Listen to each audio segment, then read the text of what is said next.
Hi everyone, and welcome to Inspiral Out Loud. I just felt like it would be hopefully helpful to just share my point of view of what's happening globally.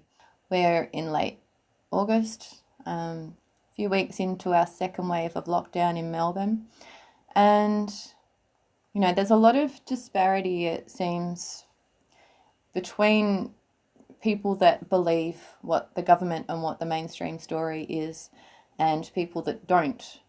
And even within the people that don't, there are still lots of conflicting ideas. So I'd like to focus on the people that don't because I'm one of them. So if you do trust the mainstream media and the government and all of that kind of stuff, this probably isn't your conversation. You probably won't find any value in it. But on the other side of the fence, I find it quite curious that, over the last few months, I've found that even within my circles, and I always thought that we were kind of similarly minded, that there's literally been a 50-50 split between people that trust the mainstream stories and people that don't. People that believe that the reality that they've been living in has been the truth, and people that are questioning everything. And I'm finding, as you might have found, that it's very difficult to get any communication across that line. It's like there's an abyss. So I'm just really speaking to the truth seekers at the moment, and I feel like even within us there is a big split. There seems to be some of us that are feeling that we just need to keep focusing on the positive. So I'm just going to focus on the path of truth seekers for this conversation. And amongst us, it feels like there's a bit of a three-way split, actually.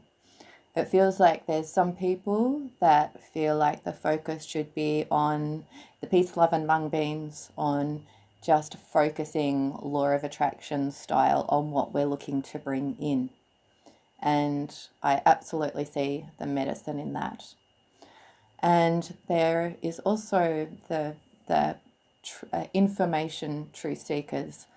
Many have been in my world for a few decades now that need to know what's happening, and I feel like their job of finding information and disseminating that and translating that and sharing that is equally as important. I feel like we all have different strengths in this story. And there's also a third story that is coming through that has been making its way into my psyche, both from spirit and also from other people that I'm hearing reflecting this idea. So just coming back to the truth seekers for a moment, the stories that we're hearing in Australia, it has been quite concerning. I'm down in Geelong, so we're kind of out of the thick of it a lot, being, over an hour out of Melbourne. But I know that for people within Melbourne, a few people in my world have been arrested for not wearing masks, even when they've been in their own space, and they've been very heavily handled by the police. And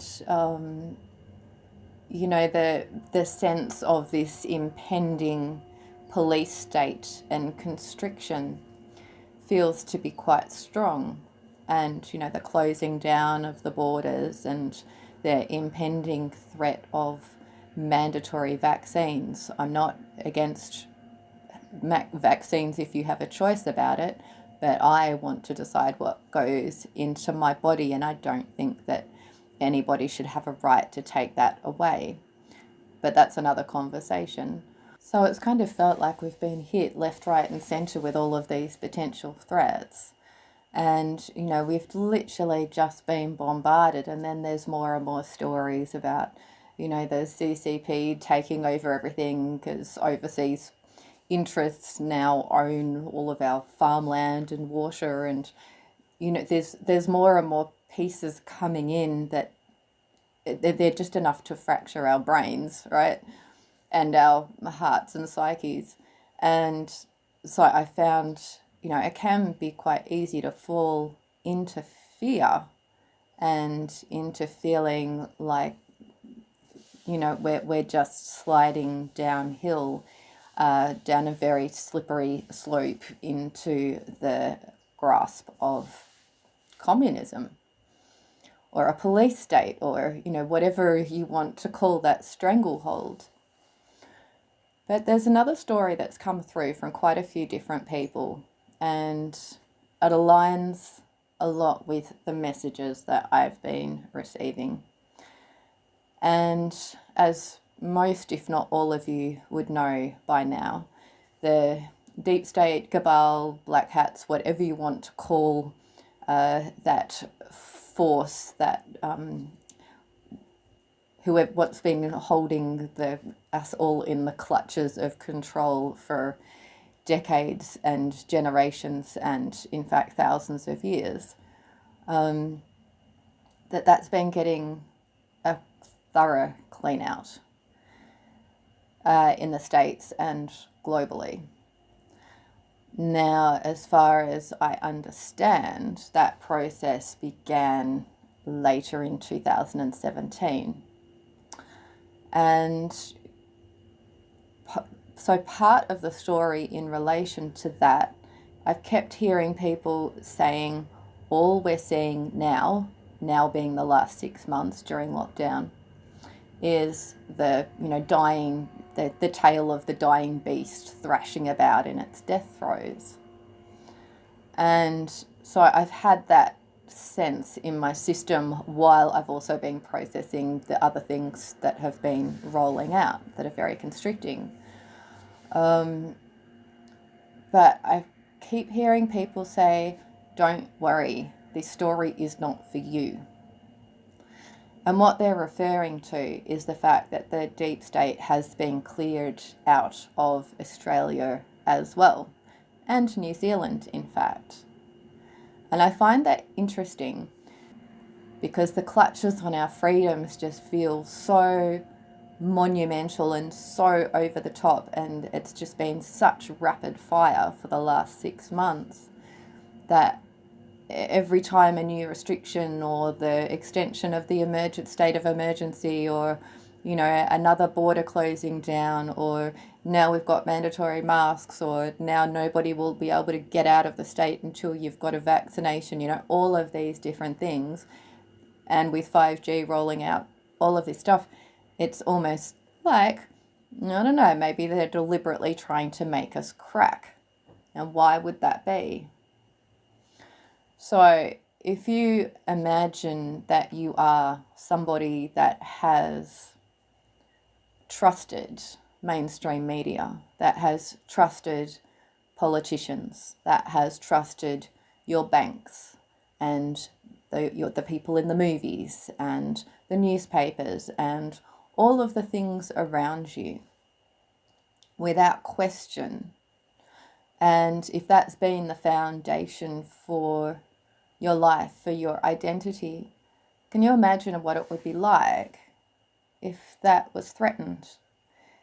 Now, something interesting that I've found over the past few months is that, most people I know who are truth seekers, they see people on the other side of that abyss who are, following the mandates and following the mainstream narrative and believing it to be true. And, for me, there's almost a sadness or a frustration or a disappointment. But it's like, okay, they've got a right to how they view things. So I just stay out of it. So people that I see constantly posting things about, being pro-mask and all of this stuff on Facebook and other social media, I just turn off notifications so I don't see them, because it's not my place to challenge their perspective, because it's clear that that's not going to shift. On the other hand, I'm getting people constantly coming in and challenging me on my ideas, to the point where I've just had to defriend and block a whole bunch of people because there is no communication. And a lot of truth seekers are finding that they're just getting attacked from the other side, saying you're wrong, you're wrong, you're wrong. From my perspective as a truth seeker, our whole gnosis is that actually we know nothing. And that's the point. We're just trying to find out. And there is so much information coming in left, right, and center. None of us can know exactly what's happening. Nobody can be in the whole world at the one time watching everything. Like, there is nobody that has the full and absolute complete picture. All of us can only ever have a tiny bit. And so most of us only have other people's reports. So, from my point, there is no absolute, there's simply possibilities. And, and so being in that space, we don't have anything to defend. We don't have any absolutes. And for me, a lot of information has come through intuition. It's come through the Galactic Federation. It's come through people that are relying on Q drops. It's relying on all of these different threads of information. And we can't know anything 100%. All we can know is how those pieces of information and possibility relate to the other pieces of information and possibility that we've received, so that we can find out what our own sense of truth is.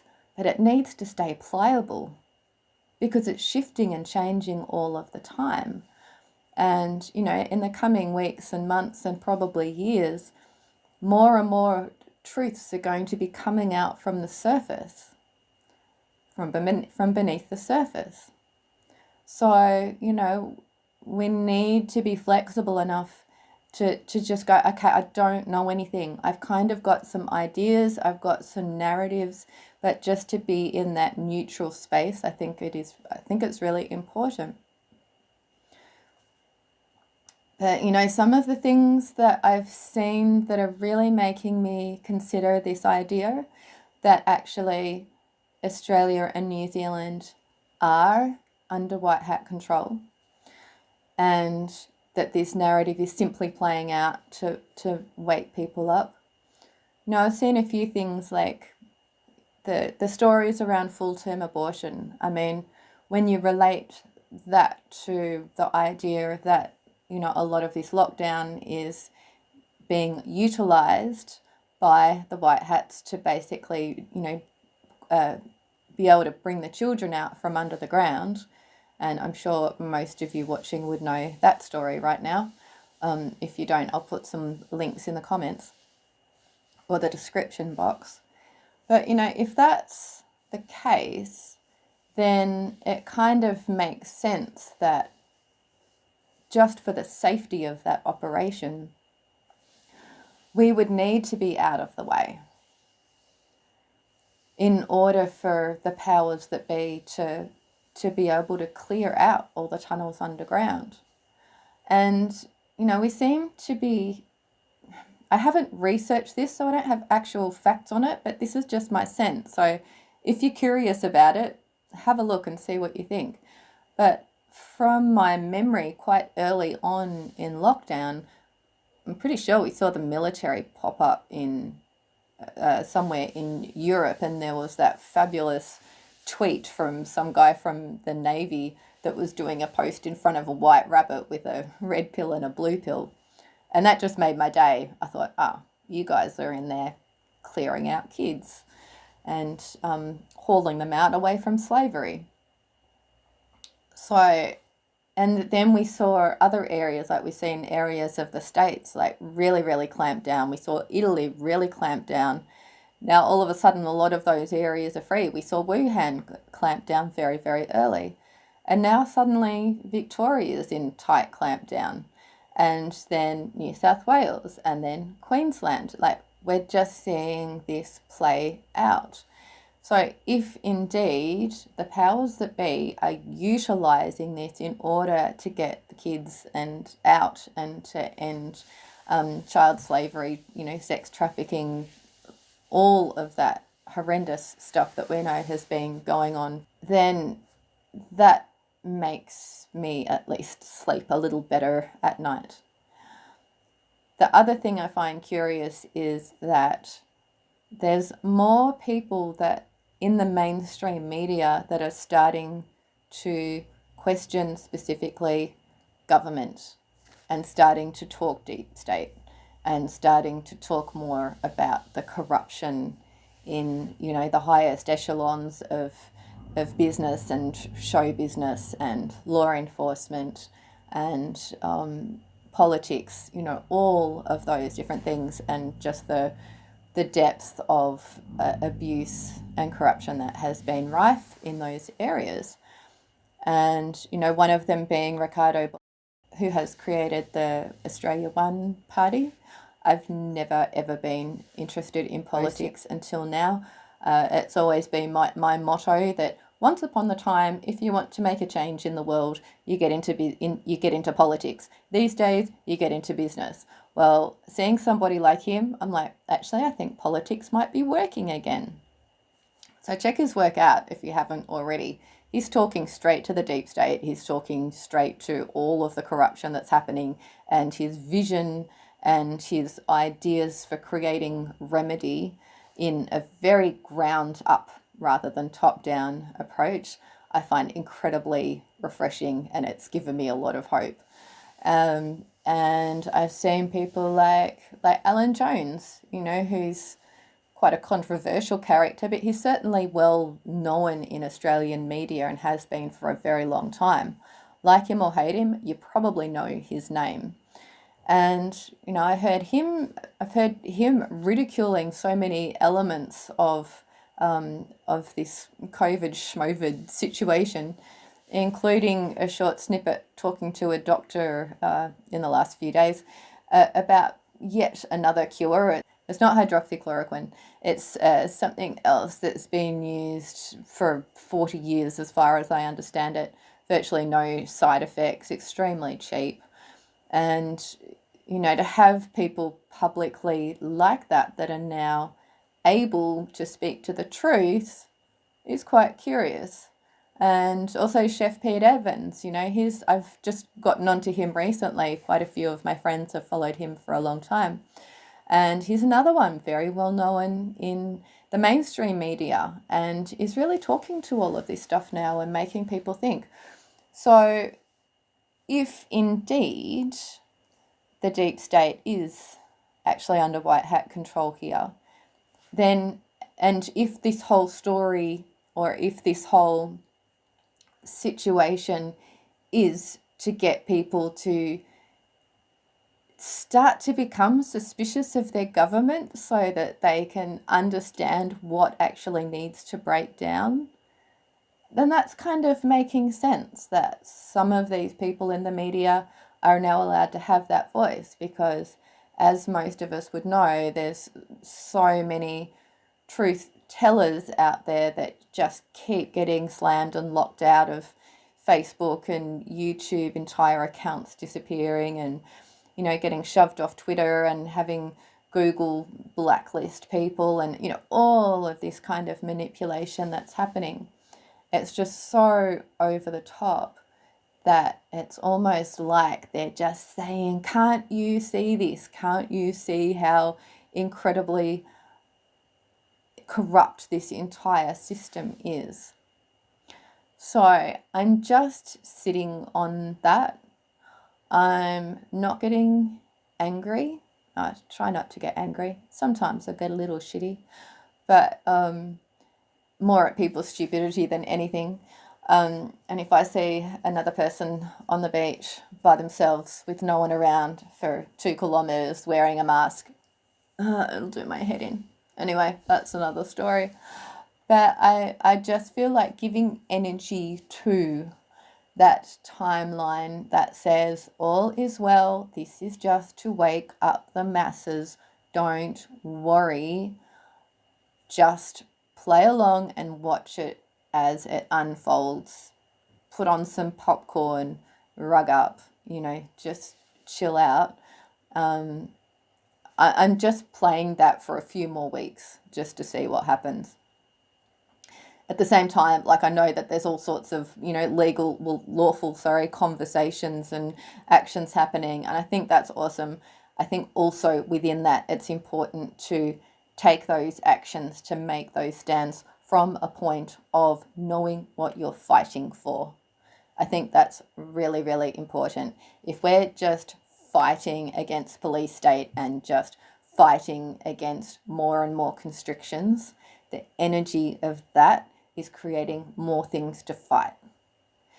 But if we're taking action in order to ensure our freedom, in order to maintain our right for oxygen, in order to be able to safely walk down the street and enjoy the sunshine and enjoy our breath and enjoy smiling with each other and being able to create that beautiful, communal, healthful, interactive space yet again, then the energy when you take that lawful action is going to take on a whole new level of effectiveness. So, as with all of my messages, I hope it's to remember what we're moving towards, not what we're moving away from. Anyway, that might have been a bit of a ramble. This is just my opinion based on the bits of information and the other opinions and the other intuitions that I've received.